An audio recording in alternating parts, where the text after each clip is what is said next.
Yo, what's up, homies? So I want to do a quick video on the whole like yes or no decision. I'm a big proponent of it. I talk about it all the time, but like people get the wrong impression of it. Number one, they get the wrong impression of how it's delivered, and they're like, oh, it's too salesy. And they think also that I'm this really upfront, brash guy. Like I don't give a fuck, and it couldn't be more of the opposite, right? But I want to give people some understanding of like how it came about. So I just brought it in naturally. But what was happening, I was getting on loads of calls, and we were selling stuff like 20K, 30K, 50K, 60K, 100K, whatever.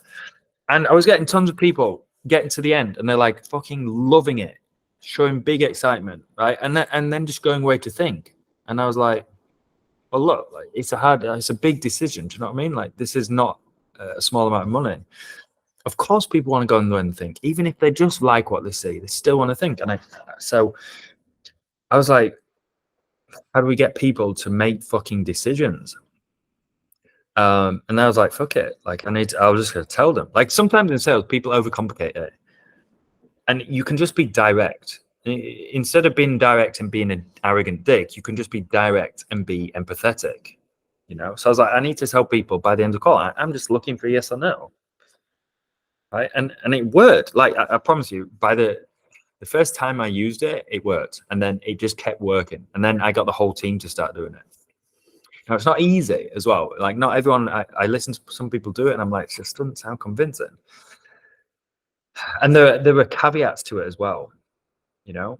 But to give you guys an understanding of how I do it, is it also depends on what you say before. Right. So one thing I think I do too, it's like a 1-2 step, or it's like a jab, cross, whatever.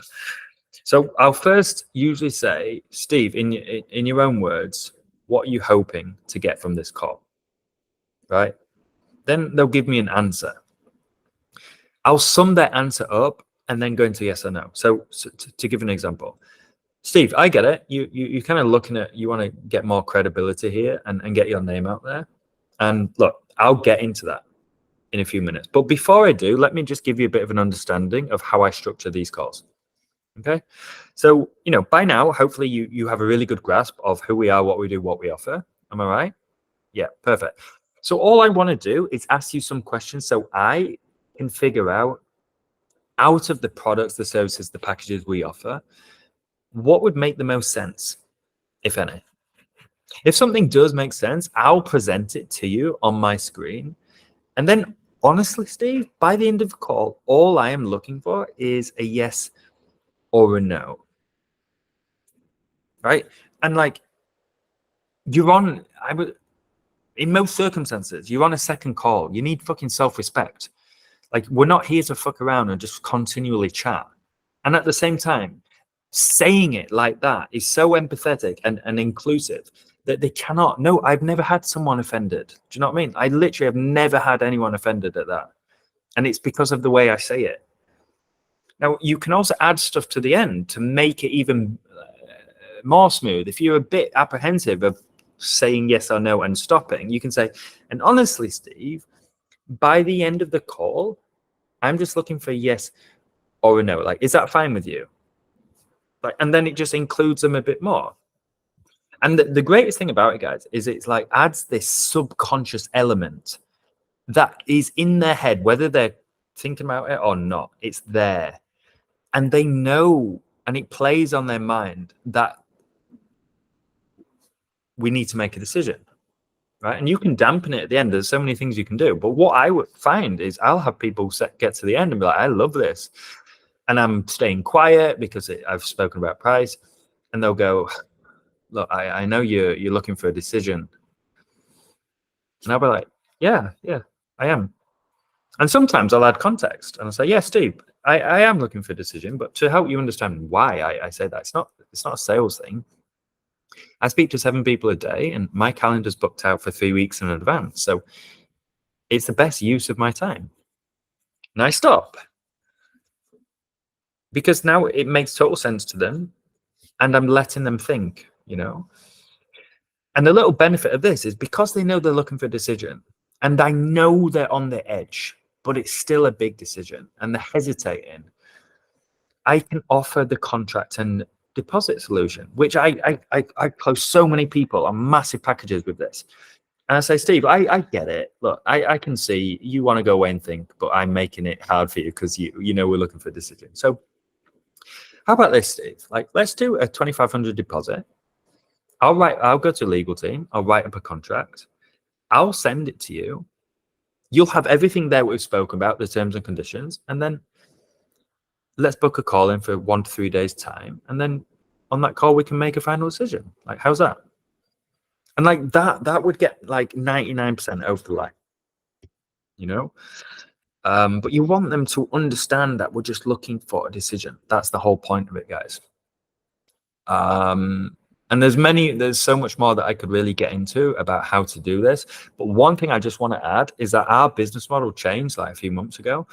And so we were speaking to people cold, like, well, kind of warm. They didn't basically, we had no setters, like no one middleman before speaking to us. There would just be someone calling them, hey, and book you in. So we're speaking to people fairly cold. They had only seen an ad. And so in my mind, I was a bit apprehensive about, oh, can I see when you're on a second call with someone and you say the yes or no, it kind of makes sense to them because they're like, well, I am on my fucking second call with someone. I've had a call for 30 minutes with someone. I'm on a second call and this gone up, you know, and this is going to go on. It kind of makes sense to make a decision, right? So when we were speaking to people more cold, I was thinking, I'm apprehensive about saying it because, like, can you tell someone I'm looking for yes or no cold? Because that's like a bold move. But do you know what, guys? I fucking just challenged my way of thinking. Like, you can't make a decision. Everyone on Twitter is like, hey, that's too salesy. Hey, you can't do that. You shouldn't do that. That's not what I teach. Like, fucking try that shit out. I've challenged my own way of thinking, and I'm using it now on everyone cold. You know? And I weigh up, I read the room as well. I weigh up who it is. You know, there's a bit of back and forth at the start, so I can weigh up how I'm going to do it. So there's two ways. There's the one really fucking bold, and just like, if you are so confident in doing it, then you can get away with it. And then another one I use on people cold is I say, I'm just looking for a yes or a no to our interview, which is the next step if all aligns. You know, so that's like a bit softer way of doing it. I add in, if you have an onboarding call, I'll say, and by the end of the call, I'm just looking for a yes or a no to an onboarding call. Is that fine with you, Steve? Right? And so there's so many ways and caveats you can do this. And I'm happy to help everyone with how they can apply it to their offer if they want to think about it. And the last thing I'm going to leave you all with is, if you say I'm looking for a yes or no, and they're like, okay, sure. You have to actively search for a no. Else it makes no sense. Because you're looking for a yes or a no. That means you want the no just as much as the yes. So when you hear anything that looks like it shouldn't be a good fit, then you need to challenge them.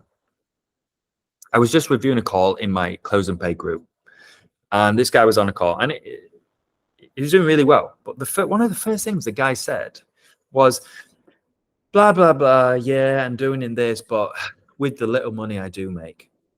And then the guy carried on and told a story. And that's literally those little tidbits of information when you hear. So we're trying to sell someone on something for like a lot of money, and you hear someone say, yeah, with the little money that I do make. So you have to challenge that straight away and say, okay, John, what do you mean the little money you do make? Are you broke? Add humor. And then he's like, no, but you know, I haven't done that well. And then look for a no. Look, John, I don't know if this will be the best fit for you, because like, although I know we can help you be successful, I don't want to put you in a bad position financially to invest in us. Do you know what I mean? Then he can sell back to me. He can be like, no, I figured this out, like blah, blah, blah, right? And if you're going to say the yes or no, you have to actively do that. The more you can push away intelligently and look for the no and the reasons why they shouldn't, the more the decision seems smooth. It's so many times I get to end a call and I've pushed them away and I made them qualify so much that I just say at the end, okay, where do you want me to send the invoice? and they just give them the email. You know, so there's so much more that I could go into, guys, but hopefully that's been valuable for people to understand like how I currently do it.